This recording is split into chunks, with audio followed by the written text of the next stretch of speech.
तो दोस्तों पिछले 4 से 5 महीने इंडियन फैंस के लिए बहुत ही दर्दनाक रहे हैं। जिस हिसाब से इंडियन फैंस को चीजें देखनी पड़ रही है, एक तो 12 साल बाद इतने साल बाद इंडिया अपने ही घर पे व्हाइट वॉश हो गई, न्यूजीलैंड से हमें हारना पड़ रहा। उसके बाद बॉर्डर गावस्कर ट्रॉफी में जो फर्स्ट टेस्ट मैच में थोड़ी होप हुई थी, उसके बाद चीजें बहुत बद से बदतर होती गई। पूरी सीरीज हमने जिल्लत उठाई, मुंह छुपाते फिरे, कभी फॉलो ऑन बचा रहे हैं, कभी छोटी छोटी सक्सेस एंजॉय करनी पड़ रही है हमें, टेल एंडर आके रन बना रहे हैं तो हम खुश हो रहे हैं। और हम उसके बाद बॉर्डर गावस्कर ट्रॉफी सीरीज हार भी जाते हैं, एंड देन उसके बाद हम WTC के फाइनल के रास्ते भी हमारे पूरी तरफ से बंद हो जाते हैं। पिछले तुम देखोगे 4 से 5 महीने जितने भी रहे, बहुत ही टफ रहे एज अ इंडियन फैन। और अब उसके बाद जो आने वाला अगला महीना है फरवरी का, उसमें भी इंडियन फैन को थोड़ा मेरे को लग रहा है मेंटली और स्ट्रांग होना पड़ेगा कि हमें कैसी कैसी हारें देखनी पड़ सकती है। यू नेवर नो भाई, गौतम गंभीर का एरा चल रहा है, इसमें हम कुछ भी कर सकते हैं। तो सारी चीजें साइड करें तो इंडियन फैंस के पास बस एक मुस्कुराने का मौका यह आया है कि मोहम्मद शमी इज बैक। मोहम्मद शमी की इंजरी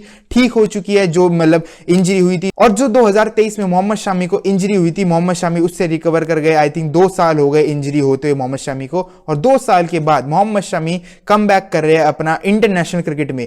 इंडिया वर्सेस इंग्लैंड की T20I सीरीज का स्क्वाड पूरा अनाउंस हो चुका है। उसमें इंडिया वर्सेस इंग्लैंड की ODI सीरीज आने वाली है और T20I सीरीज आने वाली है। और अभी तक फिलहाल ODI स्क्वाड अनाउंस नहीं हुआ है टीम इंडिया का। अभी फिलहाल जो हुआ है, जो T20I स्क्वाड अनाउंस हो चुका है पूरा, और 5 T20I मैच है इंडिया वर्सेस इंग्लैंड के, और 3 ODI मैचेस है। जो T20I का स्क्वाड अनाउंस हुआ है उसमें आई थिंक जो सबसे बड़ा हाईलाइट है वो तो भाई मोहम्मद शमी है, क्योंकि मोहम्मद शमी का 2 साल बाद मोहम्मद शमी का इंटरनेशनल क्रिकेट में कमबैक हो रहा है आफ्टर आई थिंक जो फाइनल मोहम्मद शमी ने 19 नवंबर को खेला था। लकीली मेरे को पूरी डेट भी याद है, लास्ट टाइम मोहम्मद शमी ने कौन सा मैच खेला था, 19 नवंबर वाला। तो लास्ट टाइम मोहम्मद शमी ने फाइनली खेला था, वर्ल्ड कप फाइनल खेला था, और उसके बाद मोहम्मद शमी की आई थिंक कोई एंकल इंजरी थी, और वो आई थिंक उसके बाद सर्जरी हुई, और उसके बाद रीकैप करते करते पूरे 2 साल हो गए मोहम्मद शमी को। और उसमें एक और बड़ी जो सबसे बड़ी चीज हुई है, अक्षर पटेल को वाइस कैप्टन बना दिया गया है, और आई थिंक ये बहुत ही अच्छा काम किया है BCCI ने, क्योंकि अक्षर पटेल का यार कुछ ना कुछ तो ड्यू रह ही रहा था। क्योंकि जिस हिसाब का प्लेयर अक्षर पटेल, भाई वो बैटिंग हो, बॉलिंग हो, फील्डिंग हो, हर चीज में अक्षर पटेल कंट्रीब्यूशन करता है। और मेरे को तो भाई स्पेशली मेरे को तो ऐसा भी लगता है कि अक्षर पटेल से तुम ओपनिंग भी कराओगे ना यार, वो ओपनिंग में भी फोड़ के रख देगा। इस टाइप ऑफ प्लेयर है अक्षर पटेल। तो अक्षर पटेल को मेरे को लगता है कि बहुत ही अच्छा रिवॉर्ड मिला है, वाइस कैप्टन बना दिया है टीम का। और उसमें जो 2-3 प्लेयर मिसिंग है, आई थिंक ऋषभ पंत का नाम नहीं है उस स्क्वाड में, और यशस्वी जायसवाल का। तो मेरे को चीजें समझ आती है क्यों भाई इन प्लेयरों का नाम नहीं है, क्योंकि देखो अभी जो सारा फोकस है वो सारा चैंपियंस ट्रॉफी पे ही अटका हुआ है। चैंपियंस ट्रॉफी के बाद इंडियन टीम का फ्यूचर और इंडियन टीम के प्लेयर आई थिंक बहुत डिसाइड हो जाएंगे कि भाई ये कहां जा रहा है फ्यूचर। अभी जो रिसेंट टाइम में इस साल में 2025 में बस एक ही थोड़ा मेगा इवेंट टाइप है, कह लो ये चैंपियंस ट्रॉफी, बस पूरे साल में चैंपियंस ट्रॉफी होना है, क्योंकि इंडिया WTC का फाइनल तो खेल नहीं रही, हम उससे पहले ही बाहर हो गए अब, ठीक है। तो इंडिया के लिए सबसे बड़ा जो इस साल का सबसे बड़ा टारगेट है वो चैंपियंस ट्रॉफी है। तो मेरे को लग रहा है कि प्लेयर यार ये T20I सीरीज में सिलेक्ट होना ना होना, आई थिंक अब तो मेरे को नहीं लगता कोई काम का है भी क्या नहीं है, सारा डिपेंड करेगा चैंपियंस ट्रॉफी पे। इंडिया की चैंपियंस ट्रॉफी कैसे जाएगी भाई, इंडिया कहां तक जाएगी, अब ये डिसाइड करेगा प्लेयरों का फ्यूचर। तो फिलहाल में ये सीरीज आई थिंक इतनी इंपॉर्टेंट नहीं है इंडिया के लिए। इंडिया जो सबसे बड़ा टारगेट कर रही है वो कर रही है ODI, जो ODI सीरीज होने वाली है इंडिया वर्सेस इंग्लैंड की, आई थिंक वो सबसे बड़ा इंडिया टारगेट कर रही है, क्योंकि ऋषभ पंत को आई थिंक मेरे को लग रहा है कि दोबारा ODI में कमबैक किया जाएगा। और यशस्वी जायसवाल का अभी तक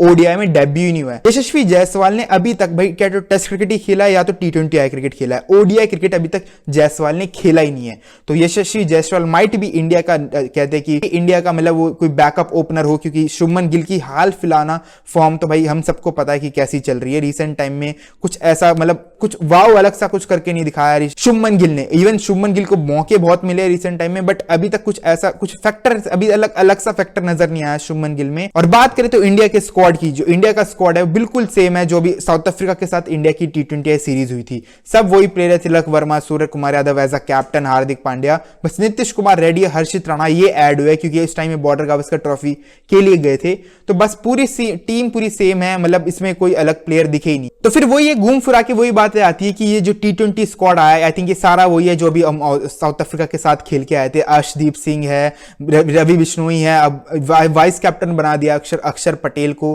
तो ठीक है, चीजें थोड़ी है कि T20 टीम जो है अभी आई थिंक मेरे को लग रहा है यही रहने वाली है। संजू सैमसन को दोबारा कंटिन्यू रखा है as a wicket keeper batsman, और ध्रुव जुएल को भी ऐड किया है। तो ठीक है, टीम तो वही है जो प्लेयर जो आईपीएल भी खेल रहे थे और जो ये T20 सीरीज भी अब आने वाली खेल रहे थे। लगातार तुम देखोगे इंडिया की तुम T20 सीरीज उठाओगे, रवि बिश्नोई, अक्षर पटेल, यही सब, अर्शदीप सिंह, यही सारे प्लेयर खेलते आ रहे हैं पिछले 1-2 साल से। तो कोई ऐसा कुछ न्यू फैक्टर तो है नहीं इस पूरे स्क्वाड में, बिल्कुल सेम है जो चला आ रहा है। आई थिंक 1-2 प्लेयर अंदर बाहर हुए हैं, और वो भी समझ आता है क्यों, क्योंकि अभी सारा आई थिंक मेन फोकस है टीम इंडिया का, मैनेजमेंट का, सिलेक्टरों का, वो है चैंपियंस ट्रॉफी। ये जो 3 ओडीआई मैच की सीरीज आने वाली है अगेंस्ट इंग्लैंड, आई थिंक ये ज्यादा इंपॉर्टेंट होगी एज कंपेयर T20 सीरीज। तो उस ओडीआई स्क्वाड से पता चल जाएगा कि इंडिया का भाई चैंपियंस ट्रॉफी का स्क्वाड क्या जा रहा है, क्योंकि दोनों 50 ओवर फॉर्मेट है, इस 50 ओवर फॉर्मेट में हो रही है चैंपियंस ट्रॉफी, और उससे पता चल जाएगा कि भाई पूरा क्या स्क्वाड जा रहा है। जो इंग्लैंड वाली सीरीज के लिए जो प्लेयर पिक होंगे, और वही मोर लाइकली है कि वही भाई चैंपियंस ट्रॉफी भी खेलने जाएंगे। तो वो तभी पता चल जाएगा कि कौन से प्लेयर ऐड होंगे, कौन से प्लेयर नहीं होंगे। हाँ, बस उसमें ये है कि जसप्रीत बुमराह को आई थिंक रेस्ट मिलेगा, और मे भी मोहम्मद सिराज को रेस्ट मिल जाए, मैं कहीं पढ़ रहा था। पर देखो, उसी के साथ साथ थोड़ा डर का भी माहौल ये है, क्योंकि इंडिया ने लास्ट 14 साल में इंग्लैंड से कोई भी हम T20 में सीरीज हारे ही नहीं है। लास्ट 14-12 साल में हम इंग्लैंड से कोई भी सीरीज नहीं हारे। बट जब से GG शुरू हुआ है, ये तो हमारी भाई मेन खूबी बन चुकी है कि 12-12 साल के, 10-10 साल के रिकॉर्ड हमारा तोड़ने की अभी ये भाई हॉबी बनती जा रही है हमारी। तो अब डर ये लग रहा है कि हम इंग्लैंड से भी थोड़ा अपना मुंह काला ना करा बैठे। अब पता नहीं क्या होगा ये series. I think T20 series तो जीत जाएंगे, इतना तो भरोसा है, क्योंकि प्लेयर भाई ये सारे जो भी है T20 वाले तगड़े चल रहे हैं, फॉर्म इनकी अलग ही चल रही है। सही बता रहा हूँ, जिस हिसाब से साउथ अफ्रीका में जाके रन बनाए इन्होंने, इवन बांग्लादेश के साथ जो T20 सीरीज हुई थी उसमें भी बहुत अच्छा खेला। T20 टीम हमारी अलग ही चल रही है इस टाइम से, बता रहा हूँ। T20 टीम हमारी यहाँ पे है, ओडीआई टीम इसके थोड़ी हल्की से ऊपर, और टेस्ट टीम तो बिल्कुल ही नीचे गिरी हुई है आजकल। तो T20 टीम हमारी, और हमसे पता है, मेरे को प्राउड फील हो रहा है कि हम इस बार 2024 में T20 वर्ल्ड कप जीते थे।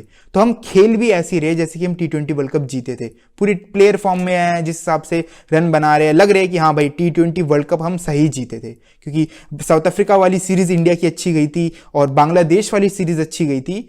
तो हाँ, T20 आए तो मेरे को लग रहा है कि थोड़ा सिक्योर है। जो थोड़ी टेंशन की बात थी यार, वो टेस्ट क्रिकेट में थी, जिस हिसाब से भी हमारे हालात चल रहे थे। मोहम्मद शमी की वापसी हो गई है, ये आई थिंक बहुत ही अच्छा पॉइंट है इंडिया के लिए, इंडियन फैंस के लिए, क्योंकि मोहम्मद शमी, हमें भाई सबको पता है कि भाई क्या वेरिएशन लाते हैं, क्या टीम में पोजीशन लाते हैं, जिस हिसाब का भाई काइंड ऑफ प्लेयर है मोहम्मद शमी। हर आईसीसी इवेंट में अच्छा करता है, बट वो जो हुआ था 2023 के टूर्नामेंट में, कह लो जो भी इंजरी हुई थी, उसके बाद 2 साल वेट करना पड़ा मोहम्मद शमी को, इंजरी, फिर रिकवरी हुई, फिर आई थिंक डोमेस्टिक क्रिकेट भी खेला उसके बाद। तो मोहम्मद शमी के बाद टीम जो जैसे टीम लगेगी आई थिंक ओडीआई की, आई थिंक मेरे को लग रहा है और अच्छी लगेगी, क्योंकि जसप्रीत बुमराह को भाई कोई ना कोई पार्टनर मिलेगा।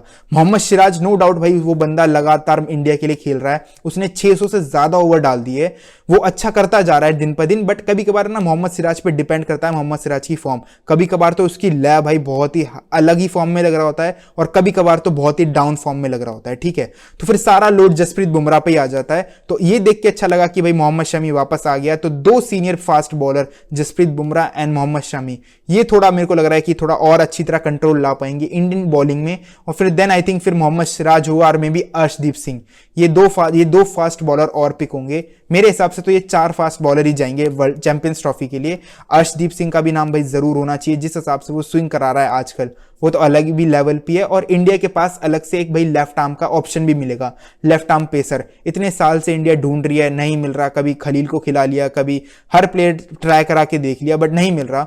तो मेरे को लग रहा है कि अर्शदीप को खिलाना आई थिंक बहुत ही अच्छा रहेगा इंडिया के लिए, ओडीआई में भी, स्पेशली T20 में तो अर्शदीप ने मचाई रखा है। तो ओडीआई का भी टाइम आ गया है कि भाई उसे रेगुलर खिला लो ओडीआई क्रिकेट। तो आई थिंक ओडीआई में भी बहुत अच्छा कर ले अर्शदीप सिंह। तो बस आज के लिए बस यहीं तक, मिलता हूं कुछ क्रिकेट की ऐसी न्यू अगली वीडियो में। वीडियो जरूर अच्छी लगी तो वीडियो को जरूर लाइक कर देना, अभी तक चैनल सब्सक्राइब नहीं किया तो मेक श्योर करके जाना कि चैनल सब्सक्राइब कर दो, एंड सी यू देन।